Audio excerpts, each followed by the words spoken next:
Which one of them do you think is actually the slave? Historians have confirmed this man had 150 days off a year and zero concept of guilt for taking a midday nap. You, however, worked 700 hours more per year than your ancestors did, and they didn't even have electricity or the internet. We call this progress, but in reality, it's the greatest heist in human history, pulled off right under your nose. Today, we're going to uncover how religion, global politics, and economics joined forces to hijack your right to rest and turn you into a perpetually exhausted battery. But most importantly, we are going to tear up that contract before your system triggers a fatal error. Let's go. Meet Hans. He lives in 1350. He smells of manure, has 0 teeth, and his main priority is not dying of the plague. But take a look at his calendar. While you're Googling how to survive 3 jobs, Hans is drinking ale. Economist Juliet Shore discovered that in 14th century England, official holidays took up 1/3 of the year. They even had Saint Monday, a day when people simply didn't show up for work after a Sunday bender. And it was socially acceptable. Try telling your boss about that on a Monday morning. You'll learn plenty of new things about corporate ethics. A Harvard study confirms Hans worked about 1,500 hours a year. You, in 2026, work at least 2,200. We've literally gifted 700 hours of our lives to the system. That's 30 full days. An entire month every year, you work for free, simply because someone, at some point, decided you needed to be productive. So how did they pull off this grand heist? It was simple. They stole your right to results and replaced it with the obligation to sell your presence. Before the Industrial Revolution, people lived in a result-based rhythm. You needed to plow a field or bake 20 loaves of bread. Finished in 3 hours?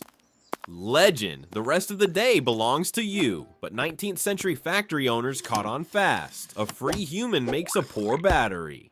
They needed to turn you into a gear that rotates in sync with the machinery from dawn till dusk without stopping. Historian Edward Palmer Thompson describes how factories literally rewired our brains.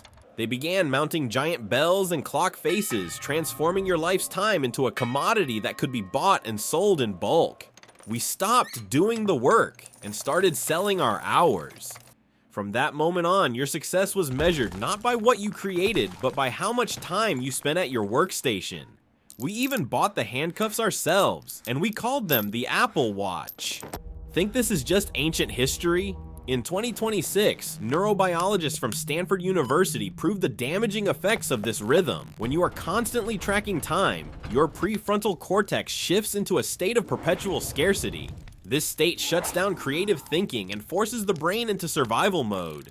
You physically lose the ability to feel satisfaction.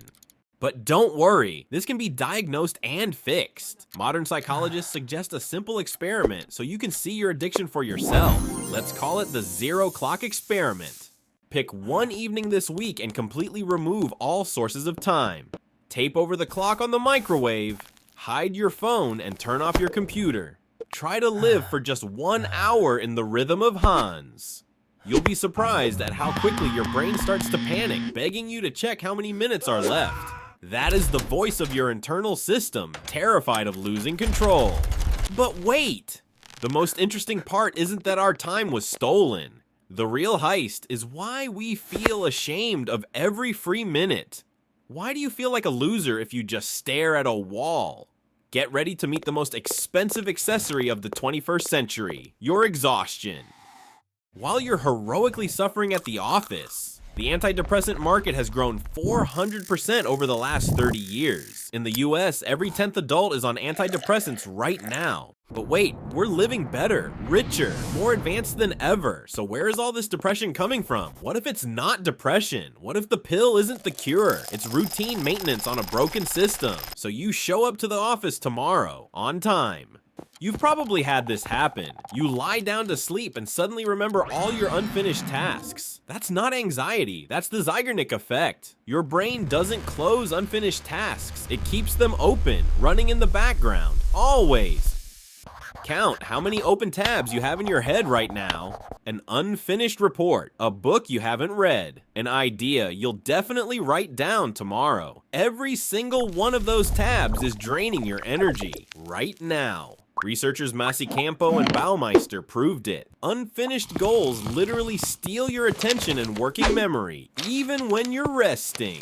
The average office worker carries between 150 and 300 unclosed tasks in their head. That's not productivity. That's a slow leak. And the pill doesn't fix that either. The solution? A notebook?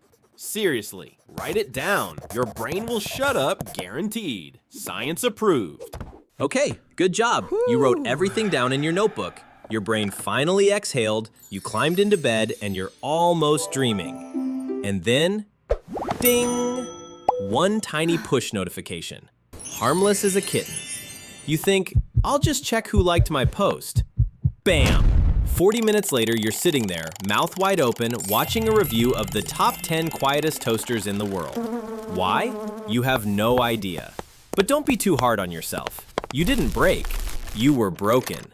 In 2017, Sean Parker, co-founder of Facebook, sat down and admitted it openly. We deliberately exploited vulnerabilities in human psychology to make you click more. The man who built it. On camera. Zero apologies. We pick up our phones 96 times a day. That's every 10 minutes.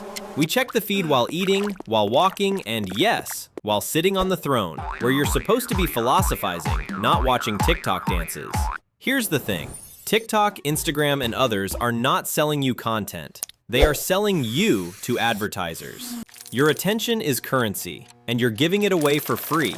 The later you stay up, the fatter their paychecks. Your phone is a pocket sun. Its blue light literally lies to your brain. Hey buddy, it's noon out there. Sleep? No way, one more reel.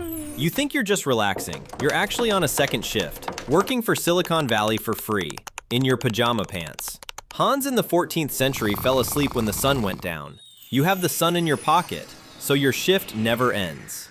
Ever wonder why you feel completely drained even when you haven't done a single important thing today? Meet attention residue. Professor Sophie Leroy proved that every time you get distracted by one little notification, a part of your brain stays stuck in your phone. You think you're back at work in a second, that's a lie. Your internal processor needs 23 minutes to fully regain focus. Checked your phone 10 times this morning? Congrats! You've officially spent half your day in a state of mild cognitive impairment. The system isn't just stealing your time, it's stealing your IQ. But here's what nobody tells you. You're exhausted not because you work too much, you're exhausted because you forgot how to be bored. Our ancestors stared at fire and clouds for hours. Science calls this the default mode network, your brain's self-cleaning cycle. When you do nothing, your brain sorts through the chaos, processes experience, and takes out the trash. Skip that cycle long enough and your head fills up with mental garbage, unanswered emails and TikTok songs, until it starts smelling like burnout. Archimedes didn't shout "Eureka" while scrolling in the bathtub. Newton didn't discover gravity while answering work chats under the apple tree. They were just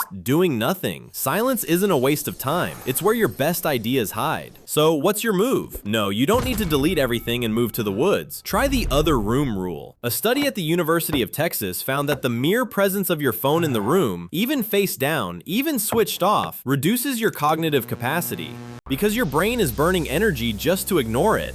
Want your focus back? Move it to another room, physically. Hans wasn't smarter than you. He just had a wall between his life and his work.